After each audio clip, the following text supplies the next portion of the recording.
Hi guys, welcome to the channel Kannada ಕಲರ್ಸಿಗರು ಹಾಗೂ my learning partner Shiva. So ಇವಾಗವರೆಗೂ ನೀವೇನಾದ್ರು channel subscribe ಮಾಡಿದರೆ please subscribe ಮಾಡಿ ಹಾಗೂ ಸಪೋರ್ಟ್ ಪ್ಲೀಸ್ ಮಾಡಿ, ಬೆಲ್ ಐಕನ್ ಕೂಡ ನೋಟಿಫಿಕೇಶನ್ ಬೆಲ್ ಐಕನ್ ಕೂಡ ಒತ್ತಿ.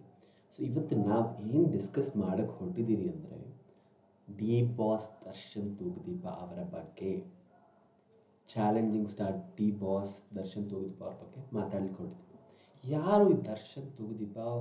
ಅವ್ರು why he is the number one star at current time? ಅವ್ರು ಯಾಕೆ ನಂಬರ್ ಒನ್ ಸ್ಟಾರ್ ಆಗಿದ್ದಾರೆ and what are the reasons for it and how it has happened over the time ಅಂತ ನೋಡೋಣ.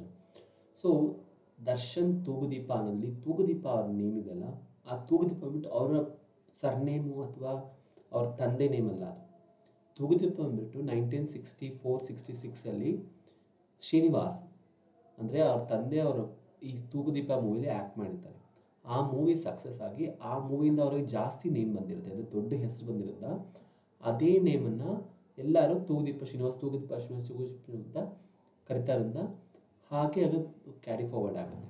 ತೀರ್ಕೊಂಡಾಗ ಅವ್ರು ಅಲ್ಲಿ ನೆರೆದಿದ್ದ ಜನಗಳು ನೋಡಿ, ಇಷ್ಟು ಜನ ಬರ್ತಾರೆ ಒಬ್ಬರು ತೀರ್ಕೊಂಡ್ರಿ ಅಂತ, ಅಥವಾ ಇಷ್ಟು ಜನ ಇರ್ತಾರೆ ಒಬ್ಬರು ಆರ್ಟಿಸ್ಟ್ ಆದರೆ ಅಂತ ಅವ್ರ ಮೈಂಡಿಗೆ ಬಂದರು. ಇದು ವೀಕೆಂಡ್ ವಿತ್ ಪರ್ಮಿಷನ್ ಅವ್ರು ಹೇಳಿದ್ದಾರೆ. ಆ ಮೈಂಡಲ್ಲಿ ಬಂದರು, ನಾನು ಆ್ಯಕ್ಟ್ರೇ ಆಗಬೇಕು ಅಂತ ಕುಂತ್ಕೊಂತಾರೆ. ಅವ್ರ ತಂದೆ ತಿರ್ಕೊಂಡಾಗ ಅದು ತುಂಬ ಜಾಸ್ತಿ ಗಟ್ಟಿ ಆಗುತ್ತೆ.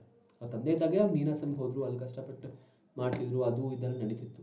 ಬಟ್ ಅವರು ಒಂದು ಸ್ಟೆಪ್ ಬೈ ಸ್ಟೆಪ್ ಆಗಿ ಬೆಳೆದಿರೋ ಒಂದು ದೊಡ್ಡ ಆ್ಯಕ್ಟರ್ ಇವಾಗ ಅವರು.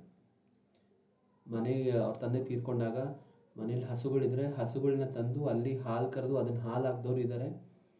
ಎಷ್ಟೊಂದು ಬೇರೆ ಬೇರೆ ಕೆಲಸ ಮಾಡಿದ ಉದಾಹರಣೆಗಳು ಕೂಡ ಇದೆ. ಅದಾದಮೇಲೆ ಗೌರಿಶಂಕರ್ ಹತ್ರ ಪ್ರೊಜೆಕ್ಟರ್ ಅಸಿಸ್ಟೆಂಟ್ ಅಥವಾ ಕ್ಯಾಮ್ರಾ ಅಸಿಸ್ಟೆಂಟಾಗಿ ಕೂಡ ಜಾಯ್ನ್ ಆಗ್ತಾರೆ. ಅದಾದಮೇಲೆ ಎಷ್ಟೊಂದು ಸಣ್ಣ ಪುತ್ರ ಪಾತ್ರಗಳನ್ನ ಮಾಡ್ತಾ ಇರ್ತಾರೆ, ಟ್ರೈ ಮಾಡ್ತಾ ಇರ್ತಾರೆ. ಸೊ ಒಂದು ಫೈನ್ ಡೇ ಮೆಜೆಸ್ಟಿಕ್ ಅಂತ ಒಂದು ಮೂವಿ ಬರುತ್ತೆ. ನಾವು ಇನ್ನೂ ಚಿಕ್ಕ ಹುಡುಗರು ಇರ್ಬೋದು, ಆ ಟೈಮ್ ಮೂವಿ ಬಂದಾಗ that was a craze. Majestic movie ಅದೊಂದು ಪೀಕ್. ಅದು ಅಂದರೆ ಹುಚ್ಚ ಮೂವಿನೂ ಬಂದಿದೆ, ಅದಕ್ಕೆ ಮುಂಚೆ ಮೆಜೆಸ್ಟಿಕ್ ಒಂದೇ ಒಂಥರ ಪೀಕ್ಗಳು ನಡೀತಿದೆ. ಸೊ ಮೆಜೆಸ್ಟಿಕ್ ಮೂವಿ ಬಂದು ಒಂದು ಹೊಸ ವೇವ್ ಥರ ಕ್ರಿಯೇಟ್ ಆಗುತ್ತೆ. ಸತ್ಯ ಅವ್ರ ಡೈರೆಕ್ಷನ್. ಅದಾದಮೇಲೆ ಕಂಟಿನ್ಯೂಸ್ ಆಗಿ ಒಂದು ಮೂವೀಸ್ ಮಾಡ್ಕೊಂಡು ಹೋಗ್ತಾರೆ.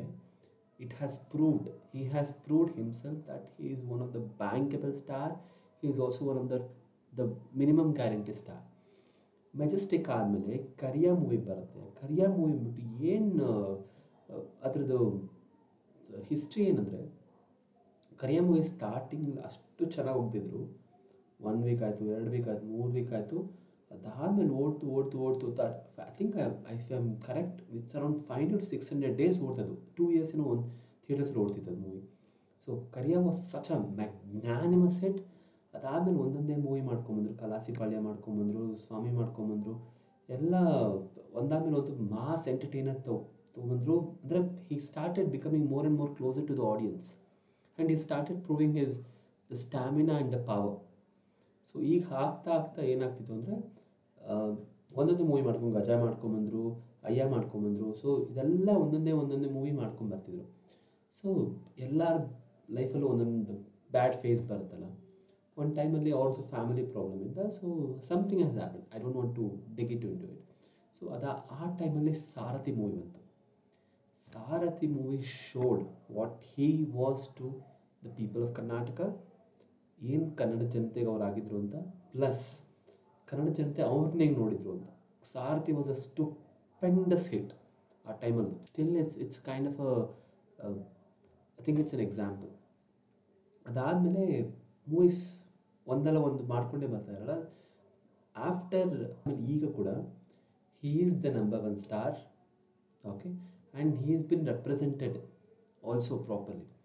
ಇವಾಗ ಸುದೀಪ್ ಅವರು ಇದ್ದಾರೆ. he is also one of the top most actor.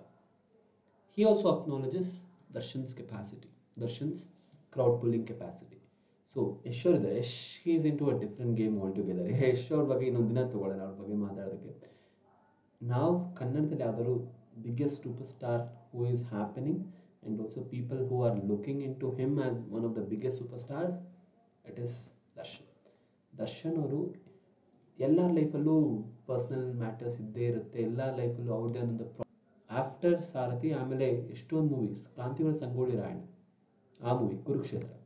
So ಇದೆಲ್ಲ ಬಂದ್ಬಿಟ್ಟು ಅವ್ರ ಒಂದು ಪ್ರಿನ್ಸಿಪಲ್ ಇಟ್ಟಿದ್ದಾರೆ. ಯಾವಾಗ ಐತಿಹಾಸಿಕ ಮೂವಿ ಮಾಡಲಿಕ್ಕೆ ಯಾರು ರೆಡಿ ಇದ್ದರೆ ಅವ್ರಿಗೆ ಫಸ್ಟ್ ಡೇಟ್ಸ್ ಕೊಡ್ತಾರೆ. ನಾರ್ಮಲ್ ಕಮರ್ಷಿಯಲ್ ಮೂವೀಸವ್ರಿಗೆ they should be in the queue, ಅಂದರೆ ಸಾಲಲ್ಲಿ ಬರಬೇಕು, ಪ್ರತಿ ಸಾಲಲ್ಲಿ ಬರಬೇಕು. ಸೊ ಈ ಥರ ಮಾಡಿದಾಗ ಏನಂತ ಎಕ್ಸ್ಪೆರಿಮೆಂಟ್ ಮೂವೀಸ್ಗೆ ಯಾರ್ಯಾರು ಮಾಡ್ತಾರೆ ಅವ್ರಿಗೆಲ್ಲ ಪ್ರೋತ್ಸಾಹ ಕೊಟ್ಟೋದ್ರಿಂದ ಸೊ ಇಟ್ ವಿಲ್ ಹ್ಯಾಪನ್ಸ್. ತುಂಬ ಒಂಥರ ಹೆಲ್ತಿ ಅಟ್ಮಾಸ್ಫಿಯರ್ ಕ್ರಿಯೇಟ್ ಮಾಡಿದ್ದಾರೆ ದರ್ಶನ್ ಅವರ ಈ ಸಕ್ಸಸ್ ಇನ್ನೂ ಮುಂದೆ ನಡೀಲಿ. ಕನ್ನಡ ಇನ್ನೂ ಮುಂದೆ ಮೇಲೆ ಹೋಗಬೇಕು. ಕಾಟೇರ ಮೂವಿ ಇನ್ನೂ ದೊಡ್ಡ ಮಟ್ಟಕ್ಕೆ ರೀಚ್ ಆಗಿ ಅದು ಕೂಡ ತುಂಬ ದೊಡ್ಡ ಸಕ್ಸಸ್ ಅಟೈನ್ ಮಾಡಬೇಕು. ಯಜಮಾನ ಹೇಗಾಯಿತು, ಕ್ರಾಂತಿ ಹೇಗಾಯಿತು, ರಾಬರ್ಟ್ ಏನಾಯಿತು, ಅದೆಲ್ಲ ಮೀರಿ ಕನ್ನಡದ ಬಿಗ್ಗೆಸ್ಟ್ ಹಿಟ್ ಆಗಬೇಕು ಕಾಟೇರ.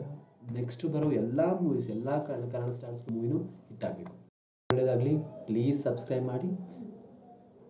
Thank you.